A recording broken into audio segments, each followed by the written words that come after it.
I'd like you to, in your imagination, travel with me to a room filled with hundreds of babies. What do you think you would hear as you walked into a room that's dingy and dark? Would you hear babies crying? No?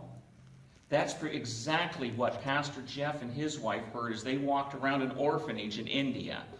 There were 100 babies lining the walls in little tiny beds, but there was not a sound.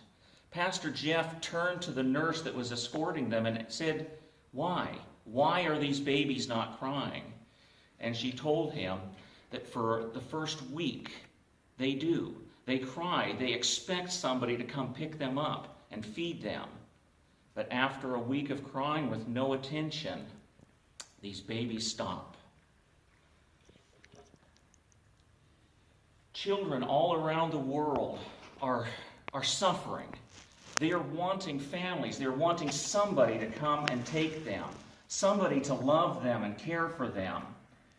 In the jungles of Thailand and Burma, parents who are not able to take care of their children walk them into the jungle and leave them laying by a tree. They let fate take care of them. In the orphanages of Lithuania where I worked, there were so many children and not enough staff that toddlers were tied to the heating radiators as they sat on their little plastic potties so they wouldn't fall over.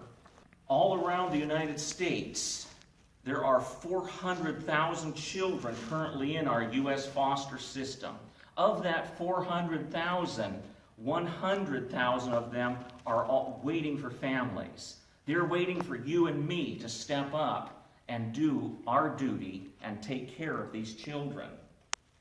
Every year, 30,000 children age out of the foster care system without ever seeing or having a family to love them.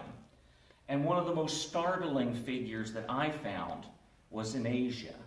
There are over 60 million orphans right now, as of last count, without any hope of a family.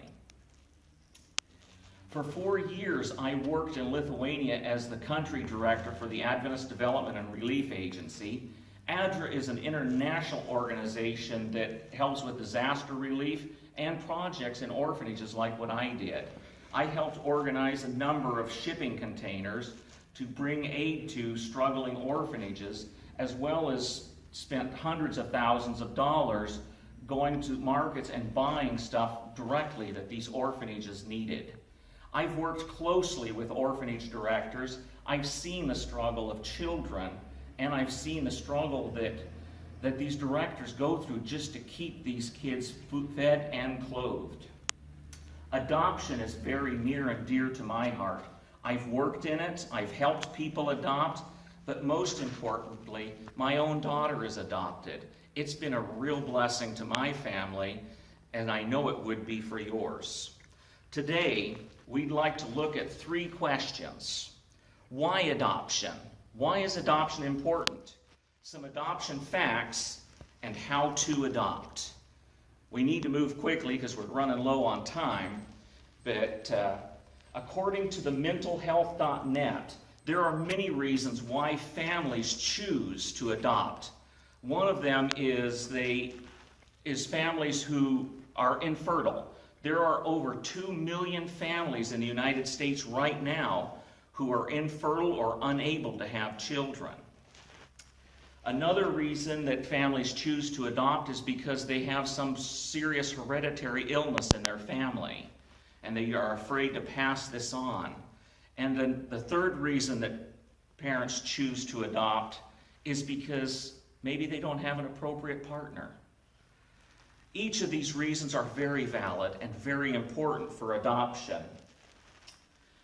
A lot of abortion advocates push for abortion because of children that are born with mental illnesses or birth defects.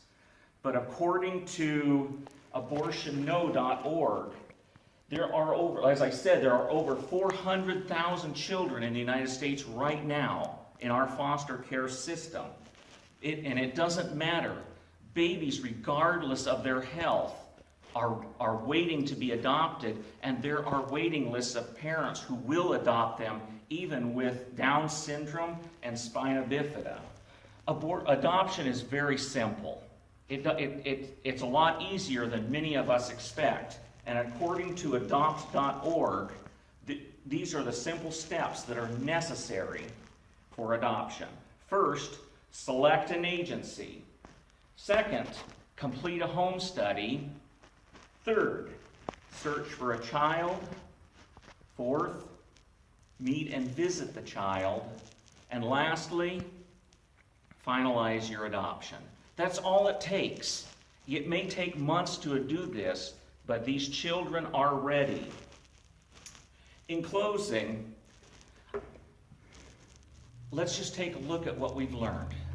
There are hundreds of thousands of children who are waiting to be adopted. They're waiting for you to step up. Maybe you can't adopt, but maybe you can foster. These children need us. The process is very simple. The internet is full of information. I encourage you to take a look.